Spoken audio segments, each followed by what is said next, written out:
पावन अवसर पर मैं आपको फकर देव की कहानी सुनाऊंगी, जिन्होंने अपने भक्त को किस प्रकार अमीर बना दिया। उनके एक प्रिय भक्त थी जो बहुत ही गरीब थी, पर उसने जब फकर देव की पूजा पूरी विधि के साथ की तो फकर भगवान ने उन्हें बहुत अमीर बना दिया।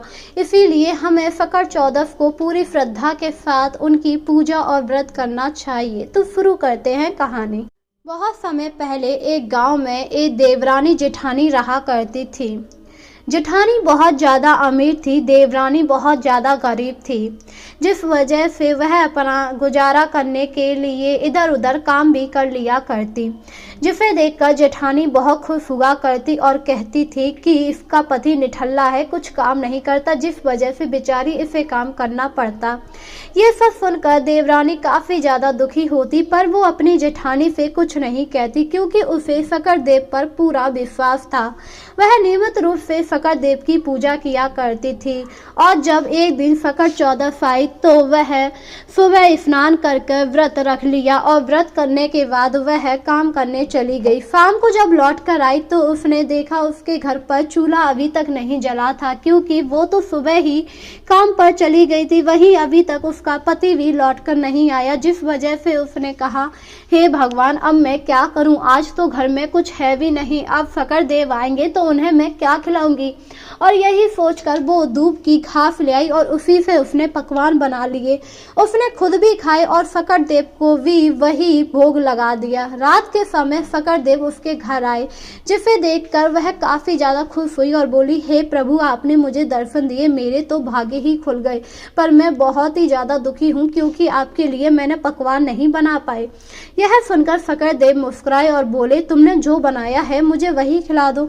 यह सुनकर उसने दूध से बनाए हुए पकवान फकर देव को खिलाए, जिसे खाकर वो बहुत ही खुश हुए और बोले, मैं तुमसे बहुत खुश हूँ, बताओ मैं तुम्हें क्या दे सकूँ। इस पर उसने कहा, मुझे कुछ नहीं चाहिए प्रभु।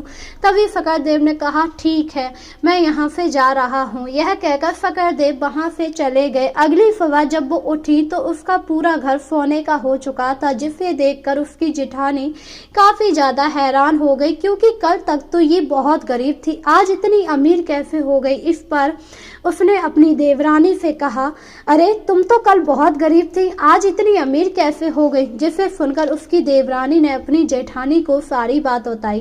जेठानी ने जब बात सुनी तो उसके मन में लालच आ गया और उसने कहा, अच्छा ऐसा है तो अगले वर्ष मैं भी ऐसा ही करूंगी। और अगले वर्ष जब फकर चौदस आए तो उसने दूध के पकवान बनाए और अपने लिए बहुत स्वादिष्ट स्वादिष्ट पकवान बनाए।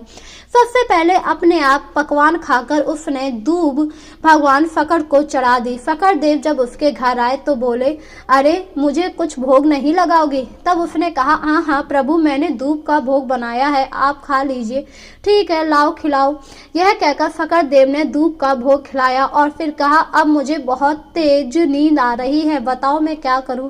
अरे प्रभु, आप मेरे घर पर ही सो जाइए। यह कहकर वह उसके घर पर सो गए। अगली सुबह जब उसकी आंख खुली तो उसने देखा फकर देव वहां से गायब थे और उसका घर बहुत ज्यादा गंदा पड़ा हुआ था। यह देखकर वह काफी हैरान हुई और बोली, अरे ये सब कैसे हुआ, फकर देव ने तो मुझे कुछ दिया ही नहीं। जिससे वह काफी ज्यादा दुखी हुई, क्योंकि उसने लालच के साथ व्रत किया था। वहीं उसकी देवरानी अब अमीर बन चुकी थी, जिसे देखकर वो अब काफी ज्यादा दुखी हो रही थी। पर देवरानी से ये देखा नहीं गया और उसने अपनी जेठानी से कहा, ये सब फकर देव का क्रोध है, आपने उन्हें दूध से बना खाना खिलाया था, इसीलिए वो आपसे क्रोधित हो गए और आपको निर्धर बना गए।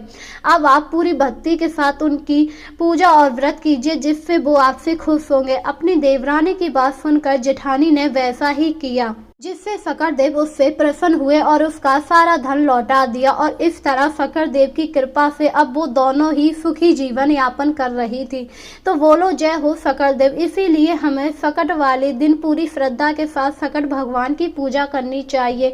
अपने मन में किसी भी प्रकार का लालच या द्वेष नहीं रखना चाहिए, क्योंकि इस प्रकार भक्ति में बाधा पड़ती है और हम पूरे श्रद्धा के साथ भगवान का पूजन भी नहीं कर पाते हैं और हमें फकर देव का फल नहीं मिल पाता। इसीलिए आपको पूजा और कथा सुनते समय अपने मन में किसी भी प्रकार का द्वेष नहीं रखना चाहिए और कथा पूरी श्रद्धा के साथ सुननी चाहिए। तो बोलो जय हो फकर देव।